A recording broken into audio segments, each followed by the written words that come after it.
Joan Shenton.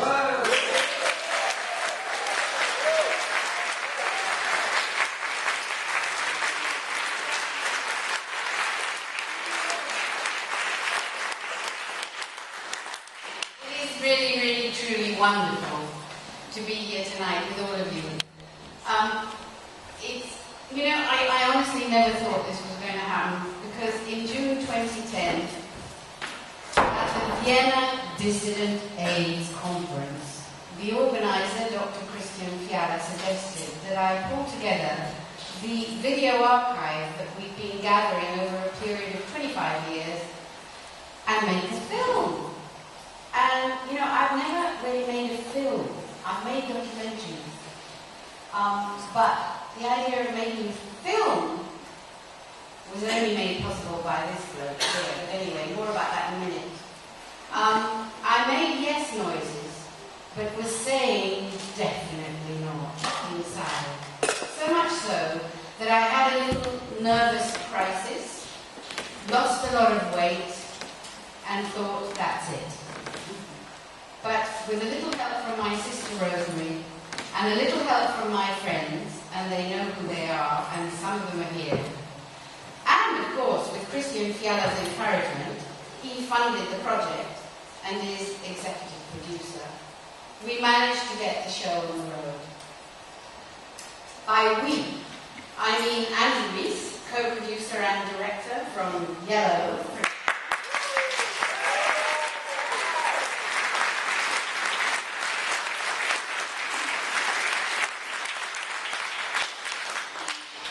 Enabled everything, and I describe him as the stuff of life.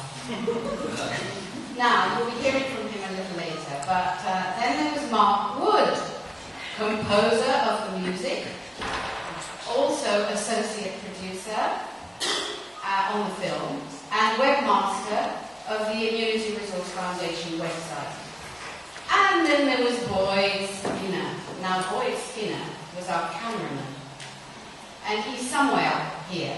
I think I sort of see him because I've been up there.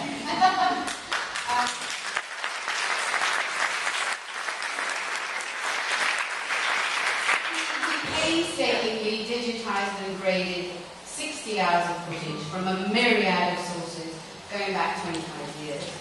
I know he went way beyond Call of Duty with that, and he is to be congratulated.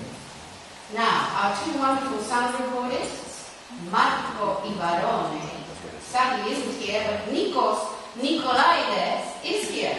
And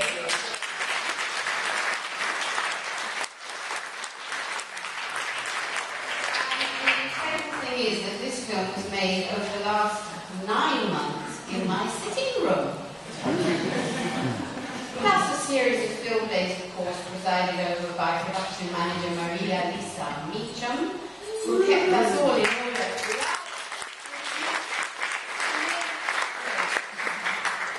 Now, some stars of the show are here. We have Jan Adams and Neville Hodgkinson, and I knew we should have had a red carpet. Oh gosh, I need my specs. I have so many people I could mention, so if I leave anyone out, please forgive me. But I must also mention my workmates. I have Donovan and Asif here, and Bethany, and my two bosses from Anthony Seddon Solicitors, Tony Seddon and Pammy Gavra, and now they know what I got up to on my day off. Also here tonight is Medital's consultant and mentor in its very earliest days, eminent pharmacologist Andrew Hertzheimer, here with his wife Christine. Sadly, Hector Simpson-Gildemeister, another gifted scientist, dear friend and staunch AIDS dissident, has passed away.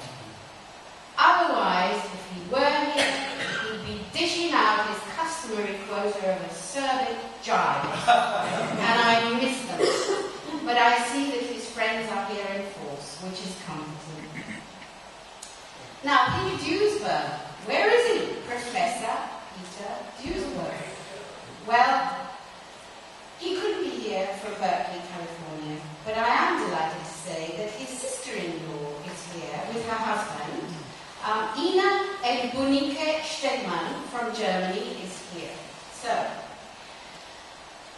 there are other people here that I've made notes about. For example, my ex-husband is here.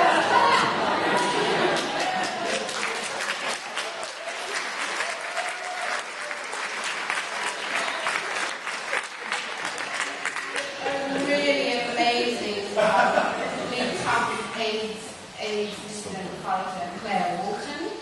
And then Nikki Hirsch, my goodness, what can I say about Nikki? I mean, she did most of the research on all of these films you're going to see. And she's here, Nikki Hirsch.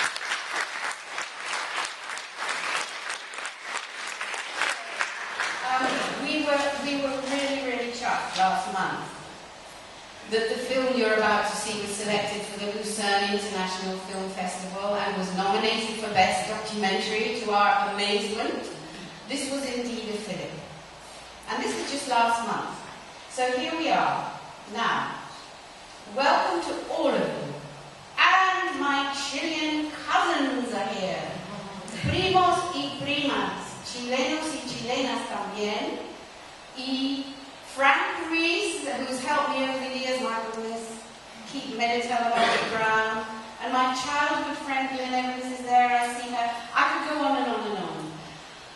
But, although this is a happy occasion for us, we cannot forget how incredibly dark and serious are the many unresolved matters addressed in this film. That is why I am dedicating the screening tonight to the late Professor Cassie Manlon. He was a prominent medical academic, and as head of all medical services in Côte d'Ivoire, was instrumental in getting permission for us to film there and in Cameroon. He knew exactly why we were filming. He knew what was wrong with AIDS science. He knew how corrupt AIDS funding to Africa had become, and how essential funds were being diverted away from malaria and TB and spent on anti-HIV drugs, so-called sex education, and condoms instead.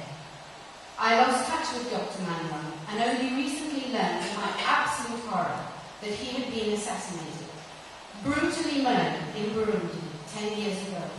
His badly beaten body found in the shallows of Lake Tanganyika just 3 months after taking up the post of WHO representative in Burundi. He had uncovered the diversion of huge amounts of WHO funding for malaria in Burundi into private bank accounts in Paris.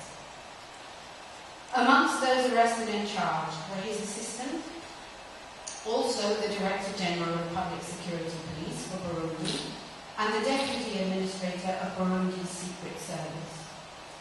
It was said in court that President Pierre Buyoya and his wife Sophie allegedly played a leadership role in the crimes, but there was not sufficient evidence to charge them. There are still calls for further investigation to be made. I leave you with the film.